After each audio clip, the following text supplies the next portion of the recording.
रहा हूँ। तो अगर आप लोगों को ये सीरीज वाकई में पसंद आती है और आप चाहते हैं कि मैं इसको आगे भी कंटिन्यू करूँ तो जल्दी से वीडियो को लाइक कर दो, और वीडियो को लाइक करोगे तभी मुझे पता चलेगा कि भाई आपको पसंद आ रही है। और अगर अभी तक आपने मेरे चैनल को सब्सक्राइब नहीं किया हुआ तो जल्दी से चैनल को सब्सक्राइब कर दो, क्योंकि काफी लंबी सीरीज है तो बहुत सारी एपिसोड्स आने वाली हैं। तो एपिसोड की शुरुआत में गर्ल्स हॉस्टल का सीन दिखाया जाता है। बारिश हो रही होती है, आसमान के ऊपर से बिजलियां चमक रही होती हैं। यहीं पर हमारे हीरो के बारे में बताते हैं। हमारा हीरो कहता है कि मैं यहाँ पर यूनिवर्सिटी के एक कैपिटल में सिक्योरिटी गार्ड की जॉब करता हूँ। तुम्हारा हीरो अपने बारे में बताता है कि उसका नाम हीरो माँ है, उसके फादर ने उसका नाम हीरो माँ रखा था।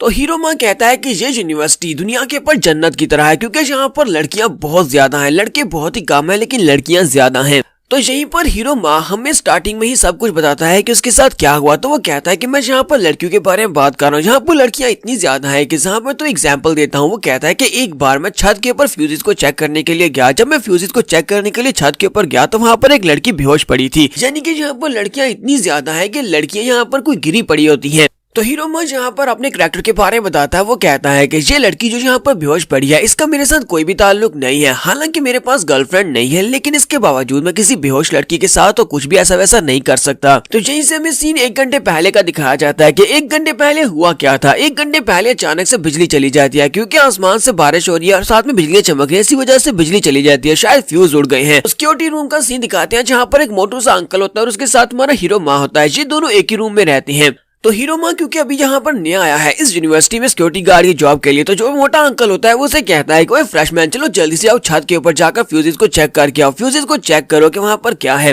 तो हीरो माँ उसे कहता है कि लेकिन यहाँ पर तो मेरी रेस्ट का टाइम है, क्योंकि मेरी तो छुट्टी हो चुकी है, मैं क्यों जाऊंगा, मैं बाहर नहीं जाने वाला। तो मोटू अंकल उसे कहता है कि जाओ दफा हो जाओ, अपना मुंह बंद करो, तुम यहाँ पर न्यूबी हो, इसका मतलब यह है कि तुम्हें मेरी बात माननी पड़ेगी, चलो जल्दी से जाओ, वरना मैं तुम्हें यहाँ पर सिखाने वाला हूँ कि बड़ों की इज्जत कैसे करते हैं और उनकी बात को कैसे मानते हैं। तो हीरो जल्दी से अपने कपड़े पहन लेता है और उसे कहता है अच्छा ठीक है मैं अभी चला जाता हूँ, मैं अभी जाता हूँ, जाकर देख कर आता हूँ। आपको इतना गुस्सा होने की क्या जरूरत है अंकल, मुझे पता चल गया कि यहाँ पर मेरी गलती है, मैं अपनी गलती मान लेता हूँ। और यहाँ पर हमारा हीरो इस अंकल के बारे में बताता है कि वो कहता है कि ये अंकल ली है। अंकल ली जब से मैं यहाँ पर सिक्योरिटी गार्ड की जॉब करने के लिए आया हूँ तब से इन्होंने मेरे साथ बुरा ही व्यवहार किया है, क्योंकि ये मेरे साथ बहुत ही सख्ती से पेश आते हैं और सारे के सारे काम मुझसे ही करवाते हैं। चलो छोड़ो इस बात को, चलो चलते हैं जाकर फ्यूज को चेक करके आते हैं। तो हीरो वहाँ से बाहर की तरफ निकलता है, अपने हाथ में टॉर्च पकड़ता है और कहता है यहाँ पर ये सारे का सारा इल्जाम तो मेरे ऊपर ही आना चाहिए, क्योंकि मैंने अपने स्कूल एग्जाम को पास नहीं किया। स्कूल एग्जाम को पास ना करने की वजह से मुझे यहाँ पर सिक्योरिटी गार्ड की जॉब करनी पड़ रही है, क्योंकि सोसाइटी में हम लोग बिना पैसे के तो बिल्कुल भी नहीं रह सकते। तो वो सीढ़ियां चढ़ते ऊपर की तरफ जा रहा होता है। जैसे ही वो ऊपर की तरफ जाता है तो कॉरिडोर में काफी ज्यादा अंधेरा होता है। वो कहता है कि ये गर्ल्स की डॉर्मेटरी है, लेकिन यहाँ पर बहुत ज्यादा अंधेरा है, लगता है कि यहाँ पर कोई भूत वूत है। वो कहता है नहीं यहाँ पर भूत वूत तो नहीं हो सकता। फिर साथ ही वो कहता है कि यहाँ पर से तो बहुत ही अच्छी स्मेल आ रही है, पता नहीं ये लड़कियां कौन से साबुन के साथ नहाती हैं, इनकी तो पूरी गली से ही खुशबू आ रही है। अगर मुझे भी एक बार ये फार्मूला मिल जाए तो मैं भी उसी साबुन के साथ रोजाना नहाया करूँ। तो हीरो आगे की तरफ चलता जा रहा था और साथ ही कहता है मुझे लगता है कि ये सभी लोग यहाँ पर जो भी हैं ये पढ़े लिखे लोग हैं, क्योंकि ये सभी लोग यहाँ पर पढ़ने के लिए आए हैं, तो सभी पढ़े लिखे लोगों के पास इतनी अच्छी खुशबू आती होगी। तो हीरो मुझे यहाँ पर अपनी ख्वाहिश के बारे में बताता है। वो कहता है एक बार मैं यहाँ पर बहुत सारा पैसा कमा लूँ, सिक्योरिटी गार्ड की जॉब करके मैं पैसा कमाऊंगा और उसके बाद मैं वादा करता हूँ अपने आप से कि मैं एक पढ़ी लिखी लड़की से ही शादी करूंगा, क्योंकि पढ़ी लिखी लड़कियों की बॉडी से बहुत ही अच्छी खुशबू आती है। उसके बाद मैं हर दिन उसकी खुशबू को सूंघा करूंगा। इसी के साथ ही उसे आह की आवाज आती है। तो हीरो बहुत ज्यादा डर जाता है। हीरो कहता है ये क्या, ये आवाज कहाँ से आ रही है, कहीं कोई भूत तो नहीं है। तो वो कहता है जब से मैं एक बचपन से एक बच्चा था तब से मैं भूतों से बहुत ज्यादा डरता आ रहा हूँ। फिर साथ ही वो कहता है मैं यहाँ पर डर तो बिल्कुल भी नहीं सकता, क्योंकि मैं एक सिक्योरिटी गार्ड हूँ, तो मुझे जाकर चेक करना होगा। ऐसा ना हो कि ये सारी डॉर्मेटरी की लड़कियां भी डर जाएगा, वो चिल्लाती हूँ यहाँ से बाहर निकले तो मसला हो जाएगा। तो हीरो वहाँ जल्दी से भागता हुआ उस तरफ जाता है जहाँ पर उसे आह की आवाज आई थी। जल्दी से भागता हुआ एक रूम की तरफ जाता है। वो कहता है इस रूम से आवाज आ रही है। जैसे वो रूम को खोलता है तो वहाँ पर एक लड़का लड़की लगे पड़े होते हैं और वो लड़की उसे कह रही होती है प्लीज आराम से करो ना। तो लड़का उसे कहता हाँ मैं आराम से ही करूंगा, पर यहाँ पर शोर मत मचाओ, वैसे भी यहाँ पर रात के वक्त कौन नहीं आएगा। तो हमारा हीरो दूर से खड़ा ये सब कुछ देख रहा होता है। बेचारा वहीं पर होना शुरू कर देता है और कहता है तो आज रात मैंने यहाँ पर जंगल में मंगल करते हुए चौथा कपल पकड़ा है। मैं पता नहीं क्या, हर बार जब भी मुझे इस तरह की आवाज आती है मुझे लगता है कि कुछ बुरा हुआ है, तो मैं भागता हूँ वहाँ पर जाता हूँ। लेकिन आगे क्या होता है, कोई ठरकी वहाँ पर लड़की को लिटाकर लगा पड़ा होता है। तो फिर साथ ही वो कहता है कि मैं किसी भी एजुकेटेड लड़की से शादी नहीं करने वाला, क्योंकि उसके बाद मुझे नहीं पता कि क्या मैं बता बता पाऊंगा कि जो बच्चे पैदा होंगे वो मेरे होंगे या फिर किसी और के होंगे, क्योंकि ये सभी के सभी पढ़े लिखे यूनिवर्सिटी के बच्चे ये इस तरह के गंदे काम करते हैं। तो वो दरवाजा बंद करता है, बाहर निकलता है और कहता है चलो गोली मारो इनको। मैं तो जाकर फ्यूजेस को चेक करता हूँ। तो फ्यूजेस को चेक करने के लिए ऊपर की तरफ जाने लगता है। जैसे ऊपर की तरफ जाने लगता है, इसी के साथ यहाँ पर हमारी हीरोइन को भी दिखाते हैं। हीरोइन का नाम ली मूजी होता है। तो ली मूजी ऊपर बैठी होती है और कल्टीवेट कर रही होती है, क्योंकि ये सारी की सारी ठंडर जो होती है, ठंडर ट्रैबुलेशंस होती है, वो कल्टीवेट करने की कोशिश कर रही होती है। तो ली मूजी ऊपर आसमान की तरफ देखती है ठंडर ट्रैबुलेशंस को और कहती है कि मैं ली मूजी आज यहाँ पर ब्रेक थ्रू करके रहूंगी। एक बार मैंने यहाँ पर फाउंडेशन एस्टेब्लिशमेंट स्टेज के ब्रेक थ्रू कर लिया तो उसके बाद मैं नई कोर फॉर्मेशन कल्टीवेट बन जाऊंगी, जहाँ की मॉडर्न दुनिया में नई कल्टीवेटर बन जाऊंगी। बस यहाँ पर इस ब्रेक थ्रू की जरूरत है। ये हीवनली ट्रैबुलेशंस को अगर मैंने पास कर लिया तो ब्रेक थ्रू कम्प्लीट हो जाएगा। तो वो हीवन से कहती है चलो देखते हैं कि तुम्हारे पास क्या है। अपनी ठंडर ट्रैबुलेशंस को ऊपर से नीचे की तरफ गिराओ। तो ठंडर ट्रैबुलेशंस जो होती है वो तो गिर रही होती है। इसी के साथ ही हमारा हीरो जो होता है वो चलता हुआ ऊपर चला जाता है। वो जाकर दरवाजा खोलता है, क्योंकि वो भी छत की तरफ ही जा रहा था। उसे ऊपर से आवाज आती है। वो कहता है पता नहीं ये सभी लोग रूफ टॉप के ऊपर क्या करने के लिए आते हैं, मुझे लगता है कोई चोर होगा। ऐसे वो दरवाजा खोलता है। इसी के साथ ही वो चिल्लाकर कहता है तुम कौन हो, तुम चोर कहीं के, चलो जल्दी से तुमने लड़कियों के जो भी अंडरवियर्स और उनके ब्रास चोरी किया वो जल्दी से यहीं पर रख दो, वरना मैं यहाँ पर पुलिस को बुला लूंगा। तुम चोर हमेशा ऐसे ही करते हो। तो हीरोमा जैसे वहाँ पर चिल्लाता है, इसी के साथ ली मूजी का ध्यान भटक जाता है। वो देखता है, वो कहता है ये तो एक लड़की है। और इसी के साथ ही वो लड़की जो होती है यानी कि हमारी ली मूजी जो होती है उसका ध्यान भटकने के साथ ही आसमान के ऊपर से ठंडर ट्रैबुलेशंस गिरती हैं और उसे वहाँ पर एक जोर का झटका लगता है। ठंडर ट्रैबुलेशंस बहुत ही बुरी तरह से उसके ऊपर गिरती हैं और वहाँ पर बेचारी बिजली में वहाँ पर बहुत जोर जोर से चिल्ला रही होती है। तो हमारी हीरो माँ को अभी तक कल्टीवेटर्स के बारे में कुछ भी नहीं पता होता। तो वो उसे देखकर बहुत ज्यादा हैरान होता है और कहता है कि मैं अपनी जिंदगी में पहली बार किसी को यहाँ पर लाइटनिंग से हिट होता हुआ देख रहा हूँ। अब मैं क्या करूँ, क्या मैं जाकर उसको बचाऊं, लेकिन मैं कैसे बचा सकता हूँ। लेकिन ये लड़की हवा में उड़ कैसे रही है, क्या लाइटनिंग से हिट होने के बाद हवा में उड़ना शुरू हो जाते हैं। तो ली मूजी ठंडर अटैक की वजह से बेहोश हो जाती है और ऊपर से ग्राउंड के ऊपर धड़ाम करके गिरती है। तुम्हारा हीरो वहां जाकर उसके पास खड़ा हो जाता है। वो उसे पूछता है क्या तुम ठीक हो, लेकिन ली मूजी तो बेहोश होती है। तो हीरो माँ अपने पास से जवाब देते हुए कहता है ये किस तरह का बेवकूफों वाला सवाल है, मैं इस लड़की से पूछ क्यों रहा हूँ, क्या वो ठीक है। इतनी सारी ठंडर ट्रैबुलेशन, तो इतनी सारे ठंडर के साथ स्ट्रक होने के बाद मुझे नहीं लगता कि कोई यहाँ पर ठीक हो सकता है, ये लड़की तो मर गई होगी। हमारा हीरो कहता है कि इस वक्त मेरे जहन में 3 चॉइसेस आ रही है कि मैं इस लड़की के साथ क्या कर सकता हूँ। वो कहता है सबसे पहले तो यह था मैं फ्यूजेस को फिक्स करने के लिए आया था, मैं फ्यूजेस को फिक्स करता हूँ, जहाँ से निकल जाता हूँ, किसी को पता भी नहीं चलेगा कि मैं यहाँ पर आया था। मेरे पास सेकंड ऑप्शन यह है कि मैं इस लड़की को उठाकर किसी होटल रूम के अंदर ले जाता हूँ, वहां पर जाकर इसको हील करता हूँ। हालांकि मुझे हीलिंग पावर्स के बारे में कुछ भी नहीं पता कि हील कैसे करते हैं, क्योंकि मैं कल्टीवेटर नहीं हूँ। और तीसरे नंबर पर वो कहता है कि मेरे पास तीसरी चॉइस यह है कि मैं इसको सीपीआर देता हूँ। लेकिन साथ ही वो कहता है मैं इसको सीपीआर तो दे सकता हूँ, लेकिन मेरे मुंह से बहुत ही गंदी स्मेल आ रही है, क्योंकि दिन के वक्त मैंने मूली के पराठे खाए थे। तो हीरो माँ थोड़ी देर सोचने के बाद कहता है चलो जो भी है, मैं यहाँ पर इसको सीपीआर देने वाला हूँ, क्योंकि मैं यहाँ पर किसी को इस तरह मरता हुआ तो नहीं देख सकता, मुझे इसकी हेल्प करना होगी। तो मूली के पराठों की स्मेल से कोई फर्क नहीं पड़ेगा। तो वो अपना मुंह आगे बढ़ाता है, ली मूजी के मुंह के करीब ले जाता है और साथ ही उसके मुंह के साथ मुंह जोड़ता है, उसे सांस देना शुरू करता है। जैसे वो उसे सांस देना शुरू करता है उसी वक्त उसे कुछ अजीब महसूस होता है। वो कहता है ये क्या, मुझे कुछ बहुत ही अजीब सा महसूस हो रहा है, जैसे कि मेरे पेट के अंदर कुछ जा रहा है। वो कहता है कहीं ऐसा तो नहीं कि इस लड़की का थूक मेरे मुंह के अंदर चला गया है। तो हीरो माँ कहता है कि इस वक्त मेरे पेट के अंदर ऐसे महसूस हो रहा है जैसे कि मेरा पेट अंदर से जल रहा हो, कुछ बहुत ही बुरा होने वाला है, कहीं मूली के पराठे अंदर से रिएक्शन तो नहीं कर रहे। जबकि दूसरी तरफ वहीं पर हमारी ली मूजी को भी दिखाते हैं। ली मूजी वहीं पर अपने कॉन्शियस माइंड के अंदर होती है। वो कहती है ये कौन सी जगह है, ये तो बहुत ही अजीब सी जगह है। मुझे इतना याद है कि मैं छत के ऊपर बैठी ब्रेक थ्रू करने की कोशिश कर रही थी, ये वाली ट्रैबुलेशन मेरे साथ टकराई थी, उसके बाद मुझे कुछ भी याद नहीं है। फिर साथ ही उसे वहां पर स्मेल आती है मूली के पराठों की। वो कहती है ये तो मूली के पराठों की खुशबू है। वो कहती है ये तो वैसी खुशबू है जैसे मेरी मॉम बनाया करती थी। वो भागती हुई आगे बढ़ती है और कहती है मॉम तुम कहाँ पा रहे हो, क्या ये मूली के पराठे तुमने बनाए हैं। लेकिन असल में तो ये हीरो माँ होता है। हीरो माँ ने उसके मुंह के साथ अपना मुंह जोड़ा होता है और साथ उसे अपनी सांस दे रहा होता है।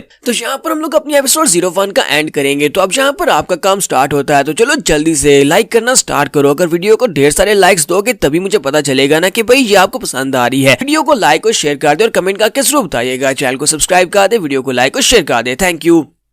तो my wife is a cultivator की फर्स्ट एपिसोड के एंड के ऊपर हमने देखा था कि हमारा हीरो माँ जो होता है वो ली मूजी को किस करता है, किस नहीं करता, वो उसे सीपीआर दे रहा है। लेकिन उसकी वजह से मूली के पराठों की जो स्मेल होती है वो ली मूजी की बॉडी के अंदर जाती है, जबकि हमारे हीरो माँ की बॉडी के अंदर भी वहां पर से कुछ जाता है, उसे अपनी बॉडी के अंदर कुछ बर्निंग सेंस होती है। तो यहाँ से हम लोग अपनी सेकंड एपिसोड को स्टार्ट करेंगे। तो अगर अभी तक आपने मेरे चैनल को सब्सक्राइब नहीं किया और चैनल के ऊपर बिल्कुल नए हैं तो जल्दी से चैनल को सब्सक्राइब कर दे, वीडियो को लाइक और शेयर कर दे। तो एपिसोड की शुरुआत में मोजी को होश आ जाती है। तो मोजी होश में आने के बाद काफी गुस्सा आती है, जबकि हमारा हीरो माल से कहता है तुम गलत समझ रही हो। मूजी उसे कहती है क्या तुम्हें लगता है कि मैं यहाँ पर गलत समझ रही हूँ? मुझे यहाँ पर किसी भी एक्सप्लेनेशन की जरूरत नहीं है, तुम्हारा मुंह मेरे मुंह के साथ जुड़ा हुआ था। तो हीरो से कहता है जरा शांत हो जाओ लड़की, यहाँ पर हमें इस बारे में बात करनी चाहिए कि यहाँ पर जो कुछ भी हुआ है, मैं तो बस तुम्हें सीपीआर दे रहा था, मैं तुम्हारी जान बचाने के लिए कोशिश कर रहा था। साथ ही हीरो माल से कहता है कि क्या तुम्हें पता भी है कि यहाँ पर मैंने क्या दांव पर लगाया? मैंने अपनी फर्स्ट किस को दांव पर लगा दिया, तुम्हें तुम्हारी जान बचाते हुए मैंने अपनी पहली किस तुम्हें दे दी है। तो क्या तुम्हें पता भी है कि एक मर्द की पहली किस कितनी ज्यादा इंपॉर्टेंट होती है? मेरी पहली किस तो यहाँ पर तुम्हारे सीपीआर के चक्कर में बढ़ गई है। तो मूजी उसकी बात सुनने के बाद कहती है तुमने कहा कि तुमने यहाँ पर अपनी पहली किस को गवा दिया। फिर साथ ही वो से कहती है क्या तुम्हें पता है कि एक लड़की की पहली किस कितनी ज्यादा इंपॉर्टेंट होती है? तो हीरो माल से कहता है कि मुझे इस बारे में क्या पता होगा कि एक लड़की की पहली केस कितनी ज्यादा इंपॉर्टेंट होती है। इसका मतलब यह है कि ये तुम्हारी भी पहली केस थी। फिर हम दोनों का हिसाब यहाँ पर बराबर हो गया, दोनों ने पहली केस को गवा दिया, तो यहाँ पर किसी को भी किसी को हिसाब देने की जरूरत नहीं है। तो इसी के साथ ही मूजी से कहती है मुझे ये बताओ कि मुझे अचानक से मूली के पराठों की यहाँ पर स्मेल लाई थी, वो कहाँ से आई थी, तुम उसको कैसे एक्सप्लेन करोगे? तो हीरो से कहता है कि आज मैंने मूली के पराठे खाए थे, जिसकी वजह से मेरे मुंह से बहुत ही गंदी सी स्मेल आ रही थी। वो स्मेल वही थी जब मैंने तुम्हें सीपीआर दिया, उस वक्त तुम्हें वो स्मेल लाई होगी। तो इसी के साथ ही बेचारी मूजी को वहाँ पर एक बहुत बड़ा झटका लगता है। वो कहती है कि उसकी मॉम ने उसके साथ क्या कहा था। तो आज से कुछ साल पहले का सीन दिखाते हैं जब वो छोटी बच्ची थी। मूजी जब एक छोटी बच्ची थी तो वो अपनी मॉम से कहती है मॉम फेरी टेल्स में हमेशा ऐसे होता है कि एंड के ऊपर हीरोइन जो होती है वो अपने प्रिंस को पहली किस करती है, जिसके बाद सब कुछ ठीक हो जाता है और वो हैप्पी हैप्पी रहने वाले होते हैं। तो है ये फर्स्ट किस क्या होती है? तो उसकी मॉम उसे कहती है कि फर्स्ट किस एक बहुत ही प्रेशियस चीज होती है, एक लड़की की पूरी जिंदगी में फर्स्ट किस बहुत ज्यादा स्पेशल होती है। तुम्हें भी अपनी पहली किस को किसी के लिए जाया नहीं करना चाहिए, क्योंकि फर्स्ट किस का जो टेस्ट होता है वो बाकी की सारी जिंदगी याद रहता है। तो आप सभी लोग भी यहाँ पर बता सकते हैं कि आपको फर्स्ट किस का टेस्ट याद है। मूजी अपनी मॉम से कहती है कि मॉम फर्स्ट किस का टेस्ट कैसा होता है? तो मॉम उसे कहते हैं कि वो चॉकलेट जैसा बहुत ज्यादा मीठा और बहुत ज्यादा कमाल का होता है, ऐसा टेस्ट जैसा तुमने कभी जिंदगी में टेस्ट ही ना किया हो। तुम जिससे प्यार करती होगी उससे तुम पहली बार किस करोगी तो उस वक्त तुम्हें खुद ही पता चल जाएगा कि इसका टेस्ट कैसा होता है। तो इसी के साथ ही मूजी रोना शुरू कर देती है और कहती है कि ये मेरी पहली किस थी और मैं यहाँ पर किस के टेस्ट को टेस्ट करना चाहती थी, लेकिन इस कमीने ने यहाँ पर मुझे मूली के पराठों का टेस्ट दे दिया। मेरी पहली किस का टेस्ट मुझे सारी जिंदगी याद रहेगा। तो इस बात से मूजी और भी ज्यादा गुस्सा होती है और फिर हीरो को बहुत ही बुरी तरह से पीटती है। तो हीरो से कहता है जी तुम क्या कर रही हो लड़की, तुम्हें बिल्कुल भी शर्म नहीं है? मैंने यहाँ पर तुम्हारी जान बचाई और तुम्हारी जान बचाने के बदले में तुम यहाँ पर मुझे पीट रही हो। तुम वाकई में एक बहुत ही गैंगस्टर वाली लड़की हो, तुम एक वायलेंट लड़की हो। तो मूजी वहाँ से वापस की तरफ मुड़ जाती है और कहती है मुझे इस बात से फर्क नहीं पड़ता, तुम मुझे जो भी समझते हो, मैं तुम्हें दोबारा कभी नहीं देखना चाहती। और मूजी वहाँ से चली जाती है। उसके चले जाने के बाद हमारा हीरो कहता है यहाँ पर हुआ क्या? ये तो एक बहुत ही अजीब सी लड़की थी, मैंने इसकी जान बचाई, थैंक यू बोलने के बदले में मुझे पीट कर चली गई है। मूजी वहाँ से वापस अपने रूम की तरफ आ रही होती है। वापस अपने रूम की तरफ आते हुए कहती है उस लड़के के एक्सप्रेशंस को देखकर लगता है कि उस लड़के ने मुझे बिल्कुल भी नोटिस नहीं किया। इसका मतलब यह है कि उस लड़के को पता ही नहीं है कि मैं एक कल्टीवेटर हूँ। मुझे यहाँ पर आज के बाद से बहुत ज्यादा केयरफुल रहना पड़ेगा कि हमारे जैसे जो कल्टीवेटर्स हैं ये आम दुनिया के नजरों में नहीं आ सकते, क्योंकि आम लोग अगर कल्टीवेटर्स को देखते हैं तो वो बहुत ज्यादा घबरा जाते हैं। यहीं पर वो हमें मॉडर्न कल्टीवेशन के दुनिया के बारे में बताती है और कहती है कि इस बार जो मॉडर्न कल्टीवेटर्स हैं वो सारे के सारे झूठे हैं, उनमें से कुछ झूठे हैं और कुछ जो है वो दूसरों का शिकार करते हैं। एक आम इंसान हम सभी में इन्वॉल्व हो जाता है तो उसके लिए यहाँ पर कुछ भी नहीं रखा होता, क्योंकि वो सिर्फ और सिर्फ मरेगा। कल्टीवेटर के बारे में पता चलना ऐसे ही है जैसे कि तुमने अपनी मौत को दावत दी है। तो वो लड़का काफी ज्यादा इरिटेटिंग था, लेकिन इसके बावजूद उसे मेरे सीक्रेट के बारे में नहीं पता चला। तो इसका मतलब यह है कि मैं उस लड़के को जिंदा छोड़ सकती हूँ। तो चलो छोड़ो, इस लड़के को जिंदा छोड़ देते हैं, क्योंकि उसे कल्टीवेशन के बारे में कुछ भी नहीं पता और ना ही उसे मेरे सीक्रेट के बारे में पता चला है। फिर साथ ही वो अपने हाथों की तरफ देखती है, अपनी कल्टीवेशन की तरफ, और कहती है ये क्या, मैं तो की कंडेंसेशन स्टेज के ऊपर हूँ। वहां से वो काफी ज्यादा हैरान होती है और कहती है हाँ जी बात तो ठीक है कि मैंने वहां पर ब्रेक थ्रू को फेल कर दिया, लेकिन ब्रेक थ्रू को फेल करने के बाद मेरी कल्टीवेशन लो कैसे होगी? मेरी कल्टीवेशन कम से कम उसी लेवल पर रहनी चाहिए थी, मैं फाउंडेशन एस्टेब्लिशमेंट स्टेज में थी। इस बात से हमारी मूजी काफी ज्यादा हैरान होती है कि उसकी अपनी पावर्स यानी उसकी अपनी कल्टीवेशन जो पहले से भी कम हो गई है। वो कहती है ये बहुत ही अजीब है, पिछले कई सालों से यहाँ पर प्रैक्टिस कर रही हूँ, पिछले कई सालों से प्रैक्टिस करने के बाद मैं फाउंडेशन एस्टेब्लिशमेंट स्टेज में पहुंची थी, लेकिन अब मेरी पावर्स पहले से भी कम हो गई, मुझे फिर से ये सब कुछ करना पड़ेगा। जबकि दूसरी तरफ हमारे हीरो को दिखाते हैं। हीरो अपने रूम में वापस आता है और कहता है कि मुझे यहाँ पर चक्कर आ रहा है, मेरे पेट के अंदर बर्निंग सेंसेशन हो रही है, मुझे कुछ अजीब सा महसूस हो रहा है, मैं बार बार टॉयलेट में जा चुका हूँ लेकिन मेरे पेट से कुछ निकलता भी तो नहीं है, लगता है कि मूली के पराठों ने मेरा पेट खराब कर दिया है, फिर मेरे साथ कुछ बहुत ही अजीब हो रहा है। तो वो वहीं पर उसे ठंड लगना शुरू हो जाती है। वो वहीं पर सुकड़ जाता है और कहता है कि मुझे बहुत ही अजीब से ठंड लग रही है, ऐसे लगता है कि जैसे मेरी बॉडी जहाँ पर बर्फ में जमी हुई है, कहीं ऐसा तो नहीं है कि बारिश में छत के ऊपर जाने की वजह से ये सब कुछ हो रहा है, मैं भीग गया था इसी वजह से मुझे ठंड लग रही है। फिर साथ ही उसे वहाँ पर काफी जबरदस्त बर्निंग सेंसेशन महसूस होती है। वो कहता है ऐसा लगता है कि मेरी बॉडी को किसी ने ओवन के अंदर रख दिया या मेरी बॉडी गाड़ी के अंदर कोई ओवन लगा हुआ है। पहले उसे ठंड लग रही होती है और उसके बाद उसे वहाँ पर गर्मी लग रही होती है। फिर साथ ही वहाँ पर पुरस्कून होकर सो जाता है। जैसे वो सो जाता है तो सुबह का सीन दिखाते हैं कि पूरी रात वहाँ पर रूम के अंदर जितने भी चीजें थी, वो जितनी भी चीजें वहाँ पर पड़ी होती है, वो सारी की सारी हवा में उड़ रही होती है, क्योंकि हमारा जो हीरो है उसके पास अब कल्टीवेशन की पावर आ चुकी है और न जाने में वो यहाँ पर रात को सोते वक्त पावर्स को यूज कर रहा था। सुबह के वक्त जब दूसरा गार्ड ली वहाँ पर पहुंचता है तो बुढ़ा गार्ड ली वहाँ पर पहुंचने के बाद चिल्लाकर कहता है यहाँ पर हुआ क्या है, ये क्या बकवास है। सारे का सारा सामान जो होता है वो उथल पुथल हो चुका होता है, अब उसे सारा सामान सीधा करना पड़ेगा। तो वो कहता लगता है कोई चोर आया होगा, लेकिन आजकल के चोर तो देखो जरा, वो सिक्योरिटी रूम से आकर ही चोरी करते हैं। यहाँ पर उन्होंने सारे का सारा सामान भी बिखेर दिया है। हीरो भी उठकर खड़ा हो जाता है और उसे कहता है कि लगता है कि मैं यहाँ पर इसको क्लोजली इंस्पेक्ट करना होगा, ऐसा न हो कि हम लोगों ने यहाँ पर कोई पैसे वैसे गवा दिए हो। तो अंकल लियो से कहते हैं हाँ मुझे लगता है कि हमें भी यहाँ पर बहुत ज्यादा क्लोजली इंस्पेक्ट करना होगा, हमें यहाँ पर चोर को भी ढूंढना पड़ेगा कि ये सब कुछ किसने किया है। तो यहीं पर हमारे हीरो की नजर एक बुक के ऊपर पड़ती है जिसके ऊपर एक डंगू पंगू सा गे होता है। वो उस बुक को उठाने लगता है तो अंकल ली भागता हुआ आता है, उसके पास से बुक छीन लेता है और कहता है नहीं नहीं तुम इसको छोड़ दो, ये मेरी बहुत ही प्रेशियस कलेक्शन है, तुम इसको हाथ मत लगाओ, ये मेरे लिए है।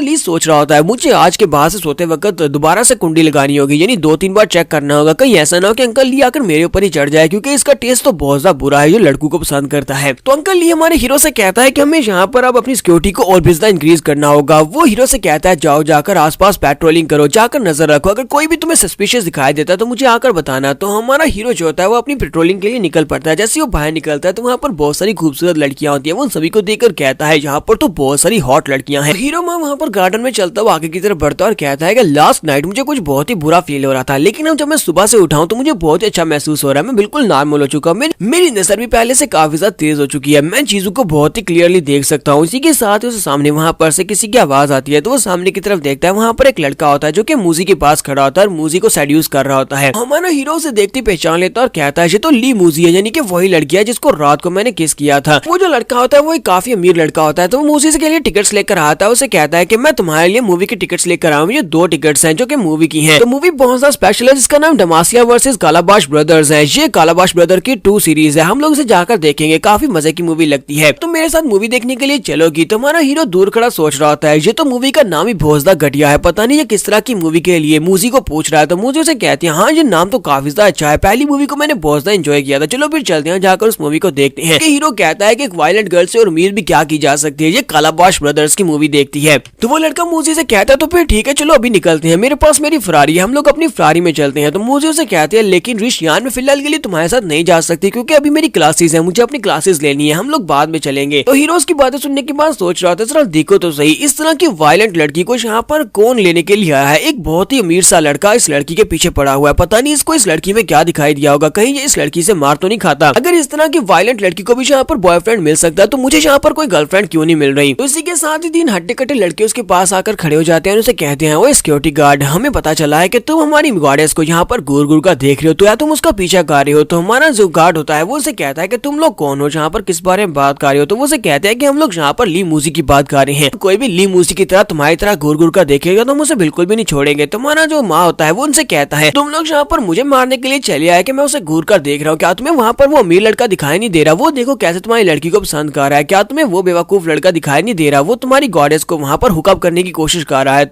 तो वो लड़के हमारे हीरो से कहते हैं कि वो एक मिलियनेयर है, यानी कि उसके पास फेरारी है, वो बहुत ही अमीर लड़का है, अगर वो हमारी गॉडेस के साथ घूमने के लिए जाना चाहता है तो वो जा सकता है, रिशियान का कोई मसला नहीं है, लेकिन तुम्हारे जैसा एक गरीब फटीचर सा सिक्योरिटी गार्ड हमारी गॉडेस की तरफ आंख उठाकर भी नहीं देख सकता, तुम्हारे में और उसमें जमीन आसमान का फर्क है। और इसी के साथ ही वो हमारे हीरो को वहाँ पर पीटना शुरू कर देते हैं, वो उसे गिरा लेते हैं और उससे किक मारना स्टार्ट कर देते हैं, जबकि हीरो माँ उनसे कह रहा होता है कि मेरे चेहरे के ऊपर मत मारना क्योंकि मुझे अपने चेहरे की बहुत ज्यादा जरूरत है, अभी मेरी शादी नहीं हुई, मुझे शादी भी करनी है। तो यहाँ पर हम लोग अपनी एपिसोड 02 का एंड करेंगे। एपिसोड की एक्सप्लेनेशन अच्छी लगी हो तो कमेंट करके जरूर बताइएगा, चैनल को सब्सक्राइब कर दे, वीडियो को लाइक और शेयर कर दे, शुक्रिया।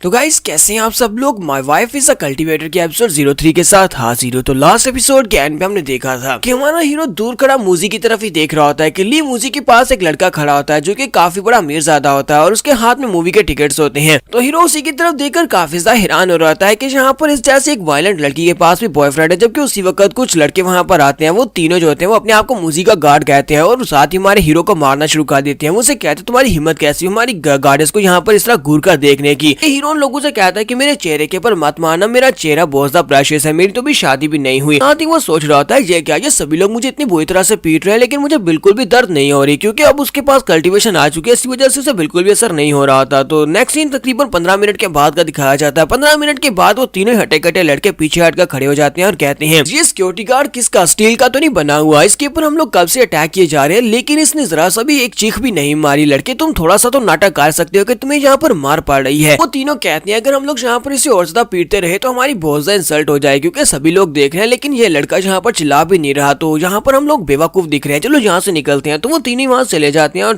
तीनों के चले जाने के बाद हमारा हीरो फिर से उठकर खड़ा हो जाता है और कहता है नहीं ऐसा तो नहीं है कि मैंने यहाँ पर किसी लेजेंडरी कुंफू मार्शल आर्ट्स को सीख लिया है, कोई ऐसी टेक्निक जिसकी मदद से मेरी बॉडी के ऊपर बिल्कुल भी दर्द नहीं होता, वो ऐसी टेक्निक है जिससे मैं अपने आप को इनविंसिबल बना सकता हूँ। फिर साथ ही वो खुश हो जाता है और कहता है तो इस कुंफू टेक्निक की मदद से मैं कहीं पर भी जा सकता हूँ, इस कुंफू मूव की मदद से मैं आज के बाद से एक बॉस बन चुका हूँ, तो यहाँ पर मैं एक डॉन हूँ। तो हीरो माँ पहले से ज्यादा कॉन्फिडेंट हो चुका है, वो कहता है कि आज तो मुझे बहुत ज्यादा क्लियर चीजें दिखाई दे रही हैं क्योंकि मेरी नजर पहले से तेज हो चुकी है। जरा देखो तुम वहाँ पर लड़की की स्कर्ट मुझे कितनी ज्यादा खूबसूरत दिखाई दे रही है, स्कर्ट के नीचे से भी कुछ दिखाई दे रहा है। फिर साथ ही वो कहता है दूसरी तरफ उस लड़की के बूब्स भी मुझे दिखाई दे रहे हैं। फिर साथ ही वो साइड के ऊपर देखता है तो ऊपर वाली बिल्डिंग के ऊपर से उसे कुछ गिरता हुआ दिखाई देता है। वो कहता है कि मुझे ऊपर से गिरता हुआ एक गमला भी दिखाई दे रहा है। फिर साथ ही वो नीचे देखता है तो वहाँ पर एक लड़की नीचे चलती हुई जा रही होती है, तो वो गमला जो होता है उस लड़की के सर में गिरने लगा है। तो वो कहता है तो एक फ्लावर पॉट उस लड़की के सर में गिर जाएगा, मुझे जाकर उसको बचाना होगा। तो वो दूर से जाकर उस लड़की से कहता है कि प्लीज बचो, ये फ्लावर पॉट तुम्हारे सर के ऊपर गिरने वाला है। लेकिन वो लड़की जो होती है वो आगे की तरफ चलती जा रही होती है। तो हमारा हीरो माँ जो होता है वो भागता हुआ आगे बढ़ता है ताकि जाकर उस गुलदान को पकड़ सके, उस फूलदान को पकड़ सके और लड़की को बचा सके। लेकिन जैसे ही वो उसके करीब पहुंचता है इसी के साथ ही वो लेट हो जाता है और वो गुलदान जो होता है वो लड़की के सर के ऊपर पड़ता है, वो गमला से लड़की के सर पर पड़ता है जिससे वो लड़की वहीं पर नीचे गिरकर मर जाती है। तो हमारा हीरो कहता है ये क्या, वो लड़की तो मर गई। फिर साथ ही समझ जाती है कि जो तो एक प्रीमोनिशन थी, यानी कि अभी वो वहां पर किया ही नहीं, उसने पहले फ्यूचर को देख लिया है कि उसके सर के ऊपर वो गुलदान गिरने वाला है। तो हमारे हीरो माँ कहता है ये क्या मैं, तो इसी के साथ ही हीरो के डैड उसे याद आते हैं। डैड उसे कहते हैं कि बेटा मैंने तुम्हारा नाम हीरो रखा है, हीरो मतलब यह है कि तुम्हें एक हीरो बनना होगा, उन सभी लोगों की मदद करना होगी जिन लोगों को तुम्हारी मदद की जरूरत है। तुम्हारा हीरो भागता हुआ आगे बढ़ता है और कहता है कि मैं इस लड़की को मरने से बचा सकता हूँ। तो वो भागता हुआ आगे बढ़ता है, इसी के साथ ही वहीं पर खड़े खड़े अपनी पावर्स को रिलीज करता है। हमारे हीरो को पता नहीं है कि उसके पास कल्टीवेशन की पावर्स हैं, तो बिना जाने उसकी बॉडी के अंदर से पावर्स रिलीज होती हैं, टेलीकिनेसिस पावर्स रिलीज होती हैं जिससे बड़े बड़े हाथ बनती हैं और वो बड़े जो एनर्जी के हाथ होते हैं वो आगे बढ़ते हैं और जाकर उस फूलदान को पकड़ लेते हैं और उस गमले को पकड़कर वहीं पर डिस्ट्रॉय कर देते हैं। वो गमला वहीं पर टूट जाता है। तो हमारे हीरो के पास जैसे ही वहां पर से पावर्स यूज होती है, ली मूजी को भी वहां पर झटका लगता है क्योंकि ली मूजी वहां पर पावर फ्लक्चुएशंस को महसूस कर लेती है। वो कहती है जो तो टेलीकिनेसिस की पावर है, जबकि दूसरी तरफ पहली बार पावर्स को यूज करने की वजह से हमारा जो हीरो माँ होता है वो गिर जाता है, वहीं पर बेहोश हो जाता है। बाकी के सभी यूनिवर्सिटी स्टूडेंट्स कहते हैं कि वहां पर कोई बेहोश हो गया, लगता है कि वो सिक्योरिटी गार्ड बेहोश हो गया है। तो ली मूजी कहती है क्या वहां पर कोई है, चलो जल्दी से वहां पर चल के देखते हैं। तो वो जल्दी से भागती उस तरफ जाती है और कहती है यहीं पर से एनर्जी निकली थी, वो टेलीकिनेसिस पावर यहीं पर किसी ने यूज की थी। तो वो भागती वहां पर जाती है और जाकर देखती है और कहती है ये तो मेरी स्पिरिचुअल एनर्जी है। तो उससे जो स्पिरिचुअल वेव महसूस होती है उसकी अपनी स्पिरिचुअल एनर्जी होती है, क्योंकि लास्ट नाइट किसकी वजह से स्पिरिचुअल एनर्जी जो इसकी थी वो हमारे जाओ भाई नहीं हमारे हीरो माँ के पास चली गई है।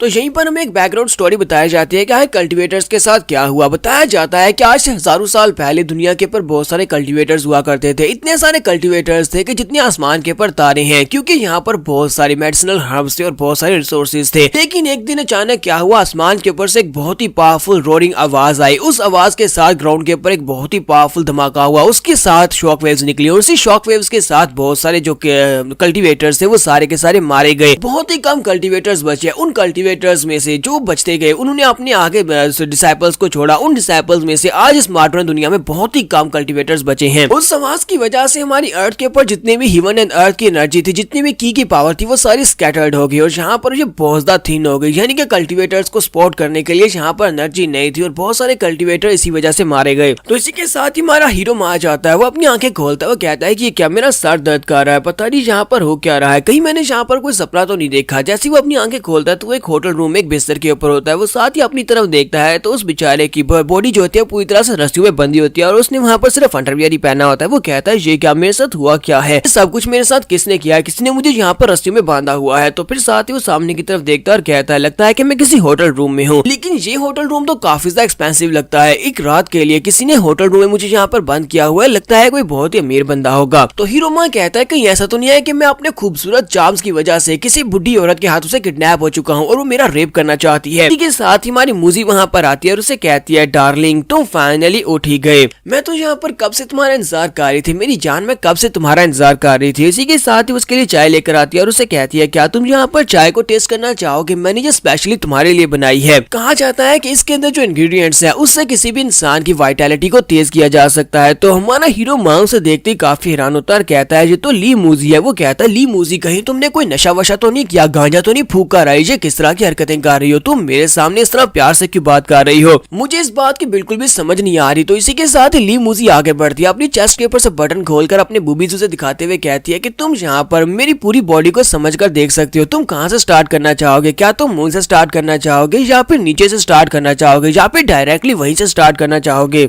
तो हमारा हीरो माँ बेचारा बहुत ज्यादा घबरा जाता है और उसे कहता है कि ली मूजी तुमने मेरी पहली किस को चोरी कर लिया और उसके बाद अब क्या तुम यहाँ पर मेरा रेप करना चाहती हो, मैं सब कुछ तुम्हारे साथ नहीं कर सकता, प्लीज जाओ यहाँ से। फिर साथ ही वो सोच रहा होता है कि मुझे बहुत ही बुरी तरह से डकार आ रही है, ये मूली की डकार है और मैं यहाँ पर इसे रोक नहीं पा रहा। इसी के साथ वो फिर से वहाँ पर डकार मार देता है और उसके मुंह से मूली के पराठे की खुशबू निकलती है। ली मूजी इसको सूंघ दिया और उसे बहुत ज्यादा गुस्सा आता है क्योंकि उसे अपनी पहली किस याद आ जाती है, क्योंकि पहली किस तो वो जिंदगी में कभी भी नहीं भूलने वाली। ऐसी वहाँ पर उस बुरी स्मेल को सूंघती है, वो फिर से उसके सर में मारती है, गुस्से के साथ पीछे हटती है और उसे कहती है मुझे लगा था कि मैं सेडक्शन टेक्निक को यूज करते हुए तुम्हें मोहित कर सकती हूँ, मैंने ये सारी की सारी किसी ड्रामा नॉवल और टीवी में देखी थी, तो लगता है कि अब यहाँ पर इसके साथ काम नहीं चला, तो मुझे तुम्हें सच्चाई बतानी होगी। तुम्हारा हीरो से कहता हाँ बताओ सच्चाई क्या है। तो मूजी हमारे हीरो माँ को बताती है मैं यहाँ पर तुम्हें सच बता रही हूँ, मैं एक कल्टिवेटर हूँ जिसे तुम लोग सेलेस्टियल बीइंग भी कह सकते हो, तुम्हारे जैसे आम इंसानों के लिए हम लोग गॉड की तरह हैं। तो हीरो माँ उसे कहता है कि ली मूजी मुझे लगता है कि तुमने वाकई में कोई नशा किया है, तुम गांजा फूक कर आई हो, इसी वजह से तुम यहाँ पर कल्टिवेटर्स और इस तरह की बातें कर रही हो, ऐसे कुछ भी नहीं होते।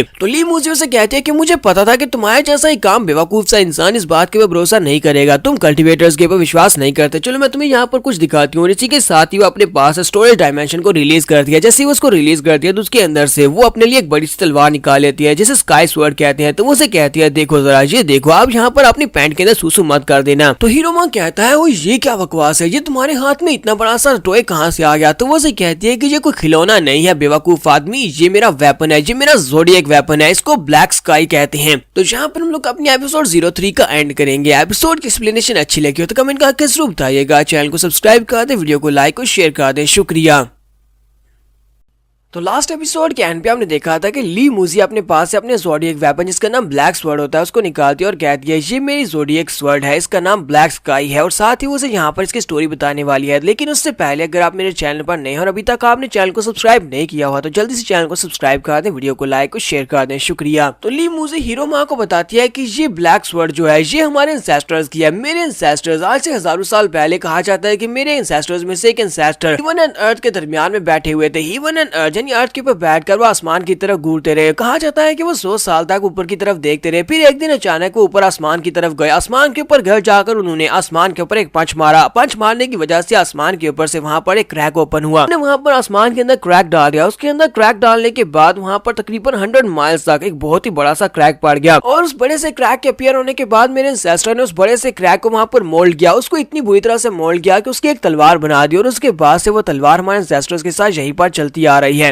कि वो आसमान का जो टुकड़ा था जिसके साथ उन्होंने तलवार बनाई थी वो ब्लैक कलर था, इसी वजह से इसे ब्लैक स्काई कहते हैं। तो इसी के साथ ली मूजी हमारे हीरो माँ से कहती है अब जबकि तुम्हें मेरे सीक्रेट्स के बारे में पता चल चुका है तो अब तुम्हारे पास सिर्फ और सिर्फ दो ही चॉइसेस है। सबसे पहली चॉइस ये है कि तुम यहाँ पर मेरी ब्लैक स्काई के हाथ से मरोगे, क्योंकि अगर तुम मेरी बात नहीं मानोगे तो फिर तुम्हें मरना पड़ेगा। हमारा हीरो माँ कहता है मिस मूजी प्लीज हम लोग यहाँ पर बात नहीं कर सकते, क्यों ना हम लोग यहाँ पर बात करें, तुम यहाँ पर एक्सट्रीमली वायलेंट क्यों बनती जा रही हो, मुझे ये बताओ कि दूसरी चॉइस क्या है। तुम ली मूजी से कहती है मैं तुम्हें बताती हूँ, दूसरी चॉइस ये है कि तुम्हें मेरे साथ रहना होगा, तुम मेरे साथ रहकर कल्टीवेट करोगे, हम दोनों कल्टीवेटर्स बनेंगे, हम दोनों मिलकर सेलेस्टियल बीइंग बन सकते हैं। तो फिर तुम्हें यहाँ पर फैसला करना होगा कि तुम यहाँ पर कौन सी चॉइस को चूज करोगे। तो यहीं पर हमें यूनिवर्सिटी के बाहर का सीन दिखाते हैं कि यूनिवर्सिटी के ऊपर अचानक से काले रंग के बादल छा जाते हैं। सभी लड़कियां बहुत सा घबरा जाती हैं और कहती हैं ये क्या अचानक से आसमान का कलर चेंज क्यों हो गया, ये बादल कहाँ से आ गए, पहले तो यहाँ पर कोई भी बादल नहीं थे। तो वो सभी लड़कियां भागती हुई अंदर चली जाती हैं। वहाँ पर आसमान के ऊपर बिजलियां भी चमक रही होती है, तो वो बिजलियां जो चमक रही होती है ये भी एक कल्टीवेटर ही होता है। जो कल्टीवेटर होता है वो वहाँ स्कूल की छत के ऊपर आता है क्योंकि उसे यहीं पर से वो पावर फ्लक्चुएशंस महसूस हुई थी। कल रात जब यहाँ पर ली मूजी ब्रेक थ्रू करने की कोशिश कर रही थी, वो कहता है कि स्पिरिचुअल एनर्जी की वेव मुझे यहाँ पर से महसूस हुई थी लेकिन अब यहाँ पर नहीं है। हालांकि वो जो स्पिरिचुअल एनर्जी की वेव थी वो बहुत ज्यादा कमजोर थी, लेकिन कम से कम वो है तो सही। इसका मतलब यह है कि यहाँ पर कोई ना कोई कल्टीवेटर जरूर है। हो सकता है कोई ऐसा कल्टीवेटर हो जिसने अभी अभी कल्टीवेशन को स्टार्ट किया है, जिसे पता नहीं है कि वो कल्टीवेटर है और अचानक से उसकी बॉडी के अंदर से स्पिरिचुअल एनर्जी निकल गई हो, यानी कि उसे मरना होगा। वो हमारे रिसोर्सेज नहीं ले सकता। जबकि यहीं पर से मैं दूसरी तरफ होटल का सीन दिखाते हैं जहाँ पर ली मूजी हीरो माँ के साथ होती है। हीरो माँ जो होता है सेकंड चॉइस को चूज करता है, यानी कि वो उसके साथ कल्टीवेट करने को तैयार हो जाता है। तो इसी के साथ ही हीरो माँ बेचारे को बालकनी के ऊपर खड़ा कर दिया जाता है क्योंकि वो उसे वहाँ पर एक स्पेशल टेक्निक सिखा रही होती है जिसकी मदद से हीरो माँ उड़ सकता है। तो वो उसे कहती है तुम्हें इस टेक्निक को मास्टर करने के लिए यहाँ पर खड़े होना होगा। तो वो कहता है मैंने यहाँ पर ये तो कहा था कि मैं सेकंड ऑप्शन के साथ जाऊंगा, लेकिन इस बात का मतलब ये नहीं है मैं यहाँ पर ऊंचाई के ऊपर आकर खड़ा हो जाऊं। मैंने तुम्हें बताया ना कि मुझे ऊंचाई से बहुत ज्यादा डर लगता है। हम लोग यहाँ पर अभी कम से कम 50वें माले पर होंगे। तो ली मूजी हमारे हीरो माँ से कहती है कि मैं कल से यहाँ पर तुम्हें यही टेक्निक सिखाने की कोशिश कर रही हूँ, एक ऐसी टेक्निक जिसकी मदद से तुम अपने आप को हवा में उड़ा सकते हो। विंड राइडिंग होवल की टेक्निक तुम्हें सिखा रही हूँ, लेकिन तुम उसको मास्टर नहीं कर पा रहे, तुम्हें समझ ही नहीं आ रही। अगर तुम यहाँ पर छोटी मोटी टेक्निक को मास्टर नहीं कर पा रहे तो कल्टीवेशन की दुनिया में तुम सबसे पहले मारे जाओगे। फिर साथ ही ली मूजी उसे कहती है कि मैंने सुना है कि जब इंसान मौत के दहाने पर होता है तो उसकी बॉडी के अंदर जो छुपी कुछ पावर्स होती है वो सारी की सारी बाहर निकल आती हैं और जो वो काम नहीं कर पा रहा होता वो काम भी वो कर पाता है। तो इसी वजह से मैं तुम्हें यहाँ पर बालकनी के ऊपर खड़ी कर रही हूँ। तुम्हें यहाँ पर जब लगेगा कि तुम मरने वाले हो तुम खुद ही विंड राइडिंग स्पेल को मास्टर कर लोगे। तो हीरो माँ उसे कहता है कि ली मूजी प्लीज यहाँ पर मुझे एक और मौका देकर देखो। हम लोग घर के अंदर चलते हैं, होटल रूम के अंदर चलते हैं और वहाँ पर जाकर वहाँ पर प्रैक्टिस करने की कोशिश करते हैं। मैं बेड के ऊपर से छलांग लगा लेता हूँ और वहाँ से स्पेशल टेक्निक को मास्टर कर लेता हूँ। प्लीज यहाँ पर से वापस चलते हैं। मूजी उसे कहती है नहीं नहीं मैं तुम्हें बहुत सारे चांस देकर देख चुकी हूँ, अब ये तुम्हारा लास्ट चांस है, तुम्हें यहीं पर से नीचे जाना होगा और उड़ना होगा।